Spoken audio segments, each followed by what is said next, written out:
Hey, it's Norm from Tested, and I'm here at Oculus Connect 2, a developer conference for the Oculus Rift virtual reality headset. It's going to be a couple days of keynotes, announcements, demos, going to hopefully get some hands-on time with the Oculus Touch and try out some new game demos, and hopefully see some familiar faces. So let's check in with our friends.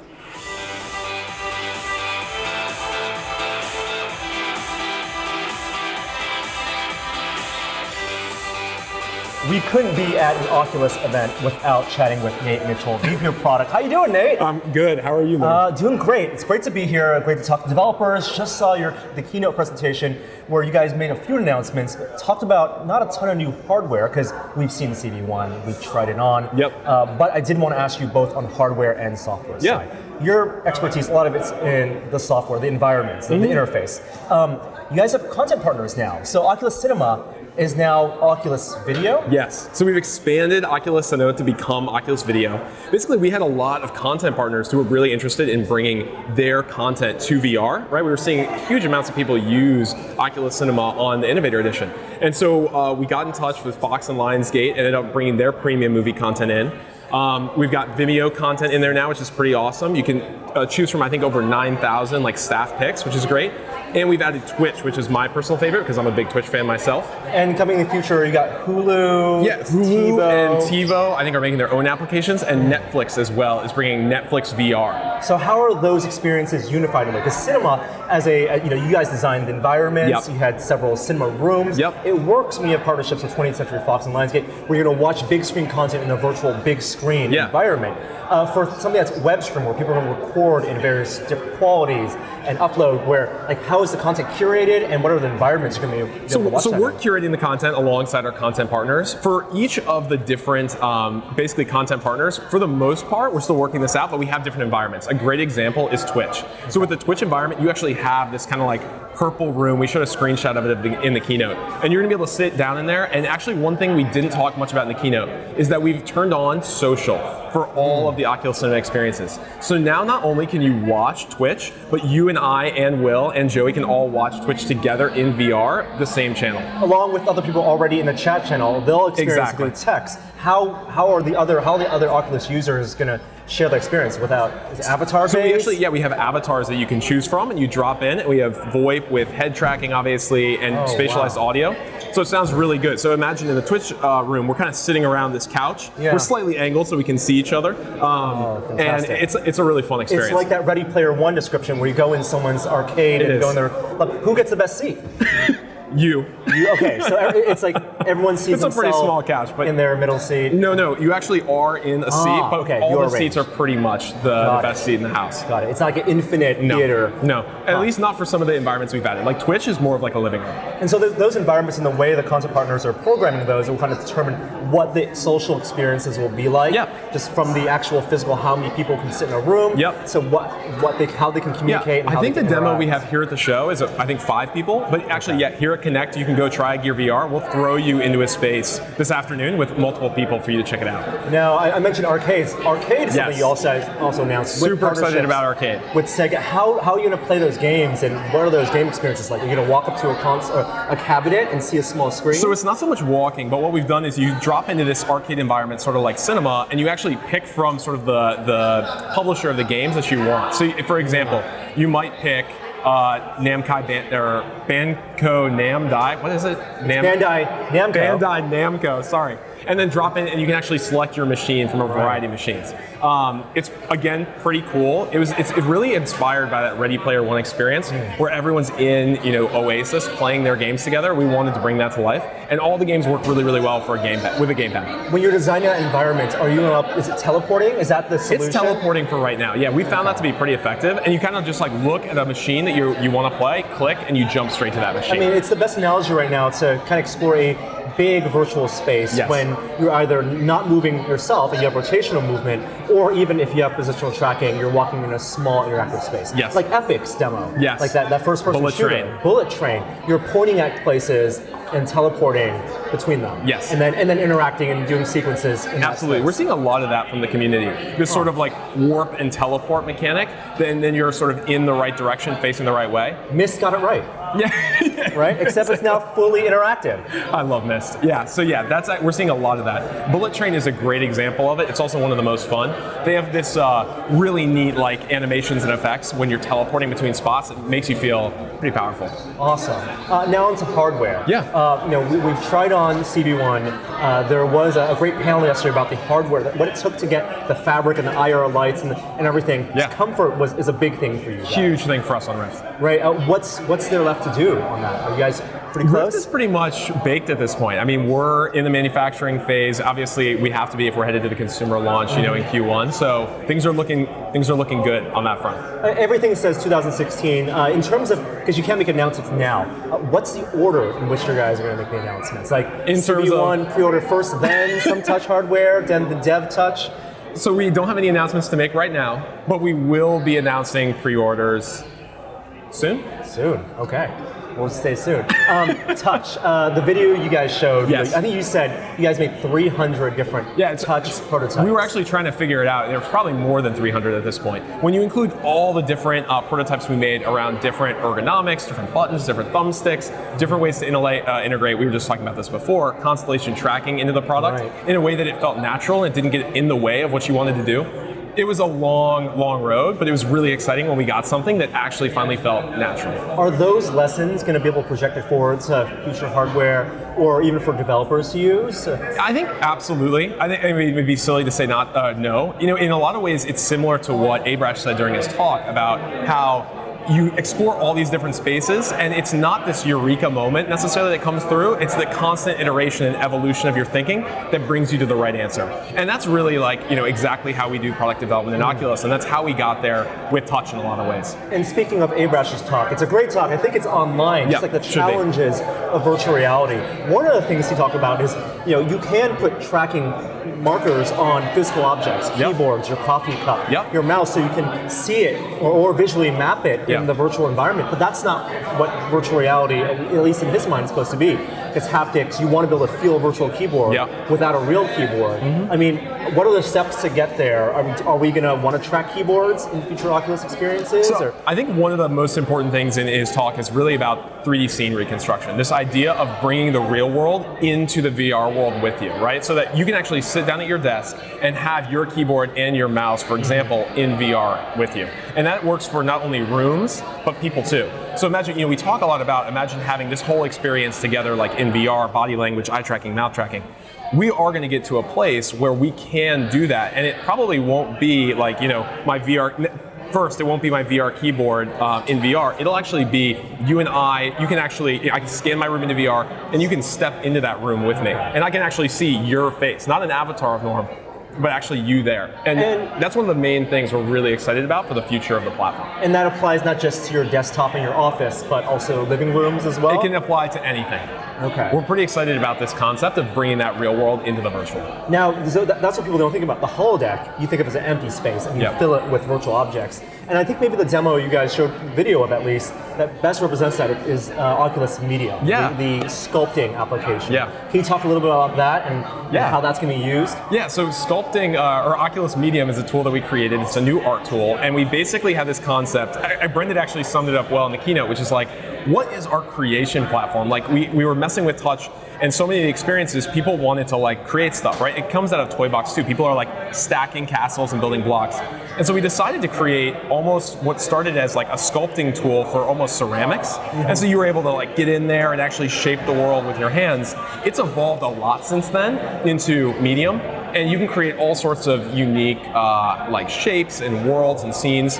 And we're going to be releasing it alongside Touch next year. Are the lessons of Toy Box, for example, scale, does that translate? Can you get deep and blow up your sculpture? So you can do we have some really neat interactions. They're actually going to give me a talk here at Connect, but for example, you can hold your object in front of you, imagine with one hand. You can paint it, then let's say you want to actually get a little bit closer. You can actually zoom in, just pinch to zoom basically with the Touch controllers, and you can get into little crevices to do detailed work. And some of the sculptures that you see in the Medium video that we released, they were actually done in like 20 minutes by some of our artists. What kind of space are you thinking about for letting people physical space to walk around and paint? It works with just a desktop computer. That's how I've used it in the past.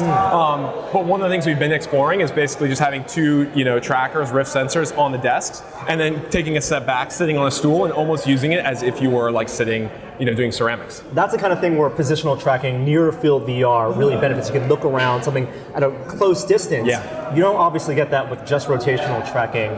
New Gear VR here, no positional tracking. No positional tracking. So what's the status of that, and what are you guys thinking about going forward? Positional tracking is something we want to bring to Gear VR over time. We're just not there quite yet with the technology alongside the computer vision side.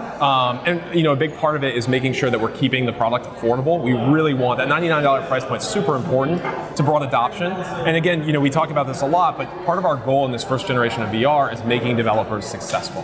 And so getting the low price on Gear VR, getting it out to as many people as we can, expanding the number of phones that it works with as well, with most of the Galaxy line, is something we're really excited about. And the thought of building experiences are going to work with both.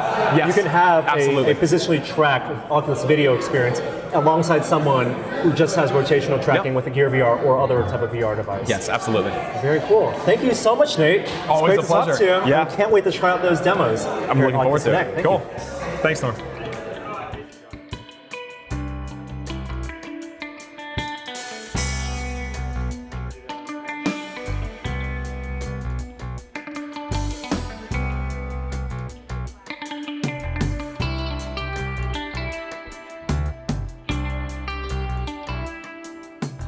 Well, just went through a bunch of Oculus demos, including the new ones with the Touch. And like I said, a lot of familiar faces here, including VR game developer. I'm Will, formerly of Tested. VR game developer Will Smith of Will's big VR company. They made me put a company name on the badge. Wow. So we're actually all here, and let's recap some of the stuff that we saw today, because we're both at keynotes. Yep. No big new hardware announcements, which is not surprising. No surprise, yeah. No surprising. No big release schedule except 2016. I was surprised that they didn't announce a dev kit release for Oculus Touch, because everybody here is waiting for that. Everybody I talked to is like, we just want to know when we can get Touch so we can start building stuff for that today and putting presumably their Vive content over. That's right, and some developers are working on both Vive, HTC Vive, Steam VR games that can work on Oculus. Morpheus. And Morpheus stuff, which has the wands. But I think the roadmap is going to be, they're going to do pre-orders for consumer version 1 sometime in the future, which we did find out was going to be at least $300. I think that's a unsurprising revelation. Comes with the Xbox One controller, comes with the camera, comes with the headset. Yep. And we did find out that when you get Touch, when the developers can pre-order that in limited quantities, that's also going to come with a second camera. It has to come with a second camera for occlusion, which we'll talk about in a minute, but during some of the Touch demos, occlusion definitely became a problem. Right. So more cameras is better. Although the word on the street is that the more of those cameras dramatically increases the CPU horsepower required to do the constellation tracking, as opposed to the Lighthouse stuff on the Vive side, which is a little less computationally intense. Yep, it's all various degrees of math. Let's cover stuff on a mobile side first, Gear VR. So Samsung with Oculus announced a new Gear VR headset, which surprising and unsurprising in a couple ways. Surprising, price is good now, $100. What was it before? $200. Oh, this is a much better price. Much better price. Some people were hoping for $50 to even make it more accessible, but I think $100 is reasonable for the hardware. Is the hardware inside the headset different, or is it the same electronically as before? Same electronics before. The mount is different in that you can actually put in both the Note phones and the Galaxy phones and the Galaxy Edge phones. They took away the top strap, so just needs the side strap. So before it was optional, now it's actually just gone? It's just gone. Interesting. And they say it's 22% lighter. Now, and the touchpad now actually has indents for up, down, left, right. I think that's a good move. Very good for those games where you're going to need kind of D-pad simulation. And we played some Gear VR games. We played the Gear VR social stuff. Yes. Some of the Gear VR games were really compelling. The movie theater experience was quite good. The streaming experience was good for both Netflix and Twitch. Yeah, so on Gear VR, you have two types of content. You have games, and we've seen games in the Game Jam. I think a lot of the Game Jam games that we demoed are actually going to be turned into real Gear VR games. Some new ones, that makes sense, like the Monument Valley guys, have their own VR game now. And then content. So previously in Gear VR, the Innovator Edition, you could do Oculus Cinema. You can load up your own videos that are stored on the phone, or you can access like trailers with their media partners. it's still going to be gated in some sense. You have bigger studio media partners, 20th Century Fox, Lionsgate, but they did announce no YouTube. Google says, F you, Oculus. Well, maybe not those words, but they're probably holding YouTube back for Google Cardboard. Or Google's other, whatever else Google has. Right, so in terms of streaming, you got Netflix, a big announcement, and Twitch, Hulu, Vimeo, and TiVo. So TiVo makes sense. They have apps to view on Android and iOS devices. I think we're going to see a lot of similar experiences from the app ecosystems on mobile ported over into the VR ecosystem. All of those types of streaming content are just ways of putting rectangles in a VR space. Have you actually done the math to see what the effective resolution is on the higher resolution Gear VR screens? Like, are you seeing a 1080p video window in those virtual cinema apps, or are you losing a ton of resolution to get the fake big screen? You're losing a ton of resolution not only because of the stereoscopic nature of it, but because of also they have to compact it so you can drift your head without having to look at the entire screen. So, and then the other thing they're doing is native 3D, which has been in Oculus Cinema for a while. It's still using the home formats of those 3D of that 3D content. So when you tilt your head side to side, it's kind of the same as with the polarized glasses in the theater, which isn't a great experience. Right. Netflix, which John Carmack said took basically a month to make this application, they have mapped out and they've built a virtual couch that you can watch in. There's no social aspect to that, and then you can have the full, basically Netflix TV experience on a virtual TV. Is there? I thought they said there's a social experience coming, maybe, but in the not future, right but now. Not with the one launched today.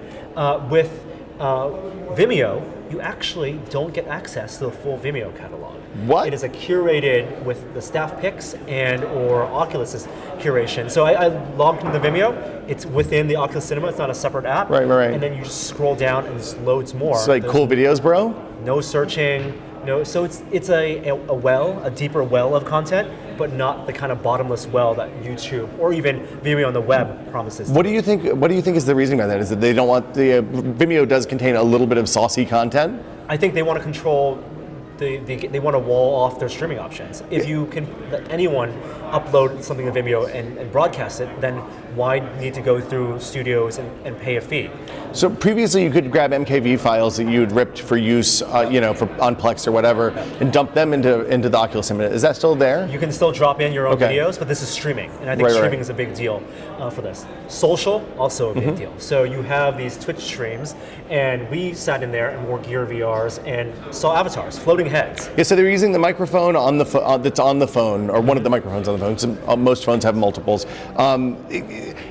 The avatars that they showed were the most rudimentary imaginable. They kind of look like mad balls, the old kid's toy. Yep. One was a floating, terrifying clown. One was a floating, terrifying demon. One was a really nice-looking sunflower. Yeah, and to enhance the social aspect of that, they, looking at your seat or the other person, when someone's looking at you. When you talk, there's actually a hovering voice icon. It's like a little sound waves kind of. And then to decrease the kind of the dead-eyed look of it, they actually have just running idle animations of eyes blinking and moving around. I think the eyes were actually tracking a little bit. If there's something interesting in the cone of view, the eyes would track it. Is what it looked like to me. They did explicitly say that those avatars are placeholders, and that there's more stuff coming on that front. Pretty much all you could do is chat. The sound quality was not so hot, but it was difficult to say because we were in a kind of loud room. Right. And that's Twitch. And then limited seats. They had 5 virtual seats in this living room. You could actually just swipe to scroll between and jump between, teleport between the seats. The avatars did track your motion, so if you turned around, then your avatar turned around too, which was kind of cool. Yeah, you need some positional relationship between you and the people you're interacting with. The big news that we didn't talk about is that the Gear VR headset adapter now fits 4 phones. Yeah, that's what I said. The Edge, the Galaxy, and the 2 Note phones. Yes. And the plus versions of the Edge, and so that's a big change. It means that your $99 is going to go a little bit further. I would love to see them commit to this is going to be the headset adapter for at least the next 2 or 3 years. but most people upgrade their phone every couple of years. $100 isn't too much to pay to get virtual reality with your phone. Still no positional tracking. John Carmack says that he wishes someone had been working on that for a full year, but just doing the vision mapping inward out looking is very computationally intensive and overheats the phone. Yeah. So while it's not theoretically impossible to use the camera on the phone to look at markers and track the head movement, they can't do it right now. Well, I mean, the phones already overheat after a relatively short period of time. If you're doing anything with 3D at all, adding more computation to that is just going to make it worse. Okay, two other things.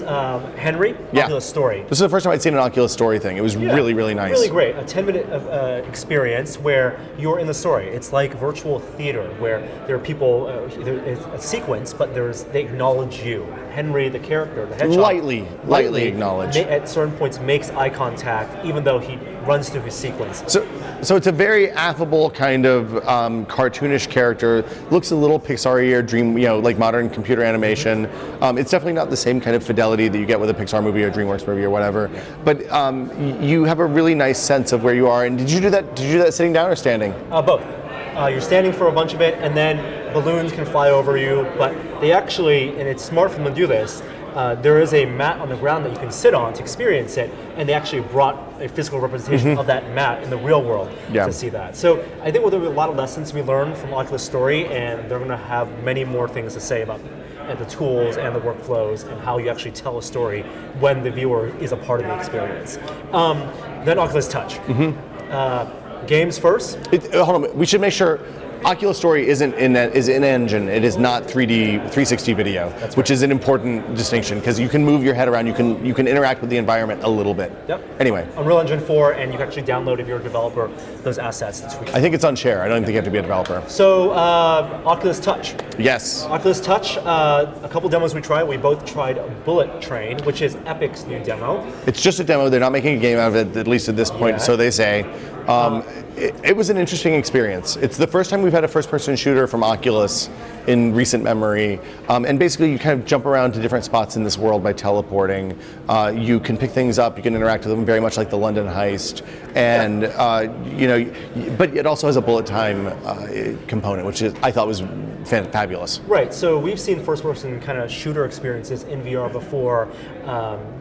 But not with Locomotion, which teleportation allows you then to move around a greater space. Now the Locomotion mechanic they use in this demo is teleportation and within nodes, so it's node-based. You point at the kind of predetermined spots and orientations where you want, and then jump from there to there in real time to shoot enemies from their back or to look at the environment from a different direction. There wasn't a lot of storytelling going on here, but it was basically a really fancied up shooting gallery, and it was very satisfying. One of the things I thought was interesting is, unlike, say, the London heist, where you actually have to get down and physically get your hand avatar to where you can grab the weapon or whatever, this actually, you had a little bit of magnetism, so you kind of pulled the guns up to you, pulled the grenades up to you, and you could do things like dual wield AK-47s, kind of with reckless abandon, which was really compelling. Yeah, and even with the London heist demo, one of the lessons learned from this is how ridiculous your body feels when you're holding like two guns. Like trying to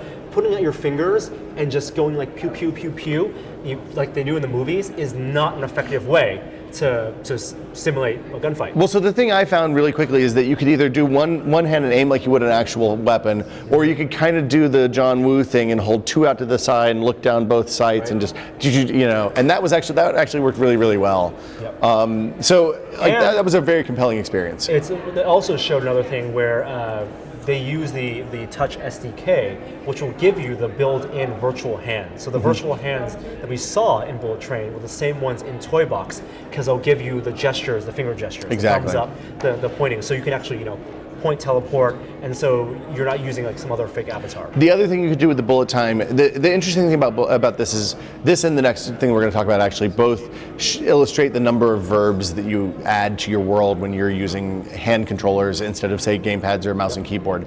You can slow down time, reach out, grab a bullet, huck it back at the bad guy, it kills them. It is an absolutely completely novel game experience in my experience. And that's direct interaction with virtual objects. Yeah. There's not even to take into account passive interaction, where you can do a passive verb and the world can react to you in some way.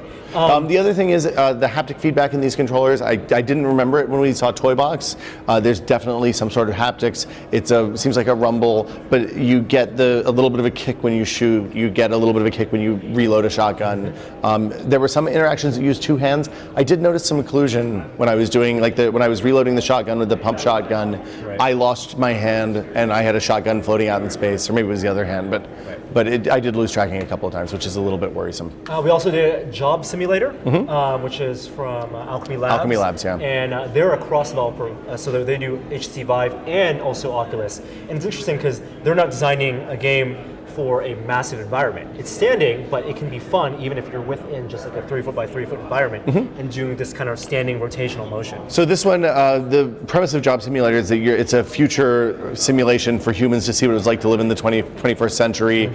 You're a cube worker in this particular mode. The last one we saw, you were a short order cook in a kitchen, and this was a much more interactive demo. This gave you a lot more things to do with your time in that job demo, and it gives you a series of tasks, and then kind of gives you some time to noodle around and experiment with the things around.